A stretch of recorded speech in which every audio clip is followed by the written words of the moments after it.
Esta es la historia de cómo yo llegué a tener la certeza de la existencia del diablo.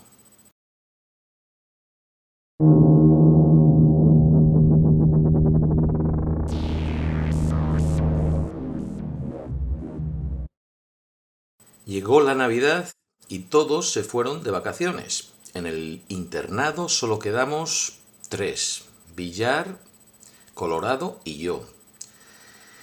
Era el padre de Villar el que tenía que venir a recogernos a mitad de camino para llevarnos a casa, y él no lo podía hacer hasta el día siguiente. Así que, consecuentemente, tuvimos que pasar una noche más en el internado y esperar hasta la mañana siguiente para coger el tren. Los 3 estábamos aterrorizados con la idea de tener que pasar una noche más, de dormir una noche más los 3 solos en un dormitorio donde habitualmente dormíamos 80. Las monjas lo sabían e intentaron hacernos pasar el día lo mejor posible. Lo pasamos jugando o intentando jugar. Recuerdo que para comer nos dieron natillas, comimos en la cocina, pero según avanzaba la tarde y se aproximaba la noche y aumentaba el frío, nuestro ánimo iba menguando y nuestro miedo creciendo. Llegó la hora de acostarse. Sor Venancia, que era la monja que esa noche nos hizo de guardia, la celadora, nos hizo el favor de ponernos a los 3 juntos, en unas camas justo en una esquina del dormitorio, justo al lado de su cuarto, de donde dormía ella. O sea que no nos podía pasar nada, porque ella estaba ahí mismo, del otro lado de la pared. Y podíamos ver, además, la luz de la lámpara de su habitación filtrándose por debajo de la ranura de la puerta. Estaba ahí. Los 3 nos acostamos mirando hacia esa lucecita por debajo de la ranura, porque mirar hacia el otro lado y ver el resto del dormitorio era de terror, era de cagarse patas abajo. 60, 70 metros de un espacio inmenso, camas, mesitas, armarios, iluminados por la luz roja de unos pilotos que había en lo alto, que servían pues para cuando teníamos que ir al váter, que estaba a 100 metros de distancia, y al volver que pudiéramos encontrar nuestras propias camas. Bueno, pues algunos de estos pilotos estaban fundidos y todo lo que se veía era el inmenso dormitorio con zonas oscuras y otras zonas iluminadas, con una luz tenue, roja, todo lleno de sombras que nos parecían moverse y no moverse. Encima de esto, esa era una de las noches de viento. Había una galería en paralelo al dormitorio que cuando se colaba el viento ahí crujía todo, ventanas contra ventanas, y era como dormir en un galeón fantasma, en la inmensidad de un galeón fantasma. Bueno, estábamos aterrorizados. ¿Y qué teníamos miedo? ¿De qué teníamos miedo? Teníamos miedo del diablo. Del diablo en forma de cabra, o más concretamente en forma de macho cabrío, con los cuernos y la barbita, que venía en las noches de invierno a chupar la sangre de los niños. Ni siquiera de los niños malos, de todos. De eso es lo que teníamos miedo, y era una leyenda, pero para nosotros era muy real. Nos parecía ver al diablo ahí mismo, encima de los armarios, ahí, al lado de los pilotos rojos, y veíamos las sombras de los cuernos y de la barbilla, y ahí, agazapado como una gárgola, esperando a que nos durmiésemos para venir y chuparnos la sangre. Veíamos las sombras que aparecían, desaparecían. Y nos creíamos esto precisamente por Sor Venancia, la monja de guardia, que esta era una de sus historias favoritas, que nos la contaba varias veces. ¿Estaba ella convencida de la veracidad de esta historia? ¿O simplemente nos la contaba pues para aterrarnos? Porque claro, si apagas la luz de un dormitorio y le dices a 80 niños, ¡hala, dormiros!, pues no es tan fácil. Entonces, contándonos historias de miedo, pues no montábamos juerga ni nada. Nos quedábamos calladitos. Esa noche, Colorado, Villar y yo no necesitábamos ninguna historia de miedo, pero la teníamos ahí. Eso es lo que esperábamos, que el diablo apareciese en cualquier momento a por nosotros. Sor Venancia había puesto un cubo metálico a los pies de la cama. Entre el pasillo que separaba las dos hileras de camas, había dejado ahí un cubo metálico para que si en mitad de la noche teníamos que ir a dormir, a mear, pues que lo hiciésemos ahí. Porque ir hasta era tétrico, ir hasta estos servicios que estaban a 100 metros. Había niños que se meaban en la cama sistemáticamente por no tener que ir. Yo nunca lo hice. Nunca me meé en la cama, pero detrás de los radiadores, por no llegar hasta los váteres, muchas veces. En fin, había dejado el cubo metálico esa noche y bueno, pues ahí estábamos. Yo tenía la suerte de dormir entre los otros dos, me habían puesto en el medio y los tres mirando a la lucecita que salía por debajo de la puerta de Sor Venancia, y recuerdo colorado diciéndome detrás, ¿tú crees que va a venir esta noche? ¿Tú crees que la cabra va a venir esta noche a por nosotros? ¿Que va a venir, que nos va a chupar la sangre? Y yo diciendo, cállate, cállate. Pero lo que estaba pensando era que ya estaba ahí, debajo de mi cama. Tenía esa sensación. O en el cuarto, con Sor Venancia. Porque la Sor Venancia, precisamente por estas historias que nos contaba, pues también corría la habladuría de que estaba embrujada, de que era una monja bruja. Y mirábamos la lucecita y escuchábamos un ruido sordo. Veíamos que estaba despierta porque veíamos las sombras de ella moverse por debajo de la luz que salía por debajo de la puerta, y oíamos como un ruido sordo contra carne. Que había otra habladuría, un rumor de que las monjas se flagelaban. No se sabía. El mismo cuartito de la monja celadora, que estaba ahí mismo, yo no sabía de nadie ni que hubiese echado un vistazo.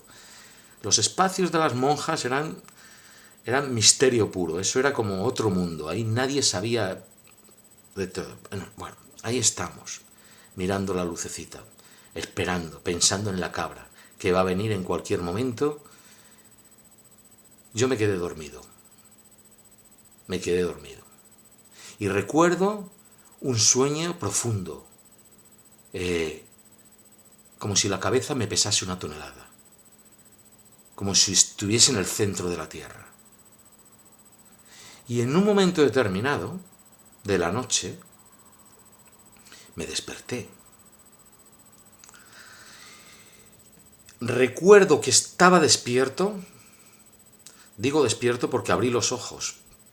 Y porque durante todo el rato que os voy a contar, todo lo que pasó a partir de ahora, hice algún movimiento mínimo.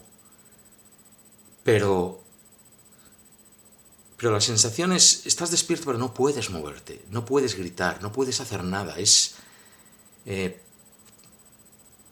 La sensación más parecida, y esto es algo que estoy convencido que todo aquel que vive lo suficiente como para llegar a adulto lo va a experimentar en un momento u otro de su vida. Yo lo he experimentado 2 veces, y es el momento cuando un ser querido se te muere y viene a despedirse mientras estás durmiendo, y generalmente pasa hacia el alba, cuando ya has dormido y estás como en duermevela y parece que estás despierto y que te puedes despertar, pero no puedes. Generalmente algún ser querido, yo lo he experimentado con mi padre, viene a despedirse y estás dormido, pero que es real lo que pasa, lo sientes el peso, a lo mejor el colchón hundirse porque se siente al lado, o que te toca, o que te habla, y quieres comunicar pero no puedes. Bueno, pues esto era una sensación. Yo desperté y tenía la misma sensación. Había alguien ahí. Pero no era querido, no era grato. Y yo no podía moverme ni comprobar. Eso fue lo primero que experimenté. Lo segundo, un picor inmenso en la planta del pie izquierdo. Pero no me podía rascar. Estaba como petrificado, como si hubiese una gravedad 1000 veces mayor y no puedes hacer ni respirar. Lo tercero, que siento un frío intensísimo en los pies. Y yo me había acostado arropado bien y ni me había movido, y de pronto me doy cuenta de que mis pies están a la intemperie, de que alguien ha cogido y la colcha y las mantas y la sábana a los pies de mi cama lo ha destapado todo, y que tengo los pies a la intemperie. Y en esto que sí, que digo, tengo que hacer algo. Y levanto la cabeza y logro verme la punta de los pies a la intemperie. Y en ese mismo momento veo una cosa que se mueve muy rápido. Algo. Una cabeza. Sin cuernos. Lo que creí ver fue algo que siempre de niño había pensado que me iba a aterrorizar ver. Entonces, fíjate lo que uno piensa de crío. Y que era la cabeza de una monja sin velo. No sé, yo me pensaba que serían calvas o qué sé yo, nunca había visto una monja sin velo. Entonces, eso es lo que yo creí ver, la cabeza de una monja. Pero que tampoco tenía sentido, porque se había movido como una centella. No podía ser una monja, muy rápido. E intenté ver más allá, pero no podía, porque tenía la maleta, que la tenía hecha, allí esperando los pies de la cama, y más allá de allá no podía. Y vuelvo así la vista y miro hacia el cuarto de Sor Venancia porque quería gritar, quería llamarla, pero era como si estuviera todo de piedra, toda la garganta, no podía.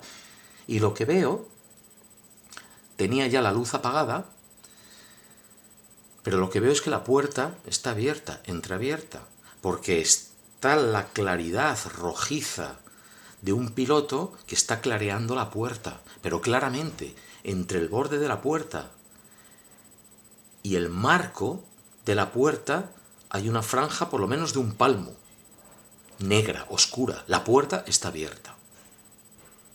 Y no se oye nada, pero yo siento que desde ahí me están mirando. Alguien, algo, mirándome, y que me está viendo que estoy despierto, y que yo estoy mirando ahí pendiente. Aterrorizado, no sé durante cuánto tiempo, esperando que esa puerta se abriese y algo saltase encima de mí. Aterrorizado. No sé si me dormí, me desmayé, pero lo último que recuerdo de esa noche, de ese momento, es escuchar agua, un hilillo de agua corriendo por algún lado, contra algo metálico, como si una cañería en algún lugar del edificio estuviese suelta o rota. Agua. Tal como yo sentía mi pie como encharcado, mojado, frío. Bueno, a la mañana siguiente, frío. Frío porque Sor Juliana, no Sor Venancia, era la monja que nos despertó, tiró la ropa de las 3 camas al suelo y los 3, el Villar, Colorado y yo, allí, pumba, de pie, a los pies de la cama, en formación, en un instante. Y ella, pálida.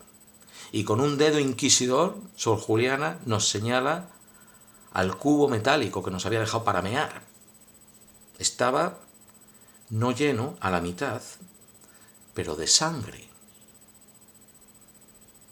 O algo que parecía sangre. 4 o 5 litros, por lo menos. Y Sor Juliana ni abrió la boca. Nos miró, uno a uno en los ojos, y debimos de tener la cara tan pálida como ella, porque cogió el cubo y se lo llevó. Y esa mañana nadie nos preguntó nada. Bueno, tampoco teníamos mucho tiempo porque teníamos que coger el tren, pero nos lavamos, ni fuimos siquiera a la misa diaria por la mañana, nos dieron un desayuno copioso, nos metieron en la furgoneta y el soldado nos llevó a la estación. Llegamos a la estación, los 3 ya habíamos vomitado todo el desayuno. No hablamos. Llegamos, nos metieron en el tren, unas horas más tarde llegué a casa, mi madre me besa y según me besa, dice, este niño está enfermo, este niño ha tenido un mal viaje, ¡hala, a la cama! Y al día siguiente, mi primer día de vacación en casa, todo el día en la cama, vomitando, con mareos, con fiebres. ¿Qué le pasa al niño? ¿Qué le pasa al niño? Al siguiente día iban a llamar allá al médico, pero me empecé a recuperar y nada. Bueno, nada, toda la vacación traumatizado. ¿Qué ha pasado? ¿Qué ha pasado? En cuanto volví, después de las Navidades, al internado, a primeros de año, bueno, hay un detalle que justo antes de dejarla, antes de salir la mañana del internado, que nos íbamos a marchar, volvimos al dormitorio un momento a recoger las maletas y ya nos las habían sacado al pasillo. Pero ahí había un tránsito de monjas entrando y saliendo del dormitorio y la puerta giratoria, en un momentito que se abrió, yo vi que estaba el cura echándole agua bendita, salpicando agua bendita encima de las camas. Y cuando volvimos, Lo primero que veo al subir al dormitorio, después de las vacaciones, es las 3 camas en las que Villar, Colorado y yo habíamos dormido, tenían los colchones enrollados. Y ahí no durmió nadie durante todo el trimestre. No andábamos sobrados de cama. Bueno, en esas camas no durmió nadie. ¿Qué nos pasó?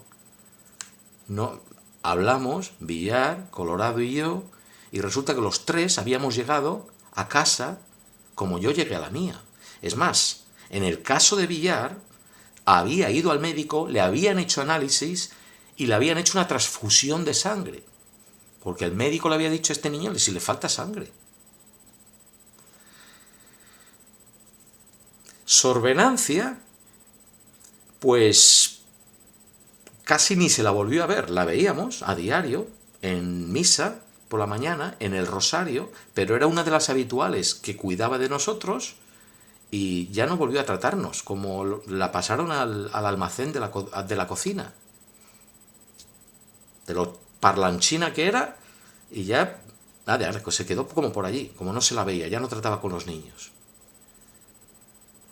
Y esa noche luego la utilicé yo muchas otras noches para intentar quitarme el miedo. Porque me decía a mí mismo, cuando estaba ahí aterrorizado, me decía, mira, si la noche que estuvisteis los 3 y vino el diablo a chuparte la sangre, sobreviviste, pues ya puede sobrevivir cualquiera. Me lo decía, pero no me funcionaba.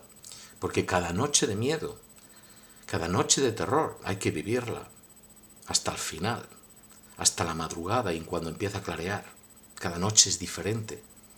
Y hubo muchas noches posteriores en las que algún niño se subía encima de los armarios para intentar estudiar un poco para un examen a la luz de los pilotos, y yo todo lo que veía allá arriba era el diablo, acechando, en forma de cabra, esperando a que yo me durmiese para venir a chuparme la sangre.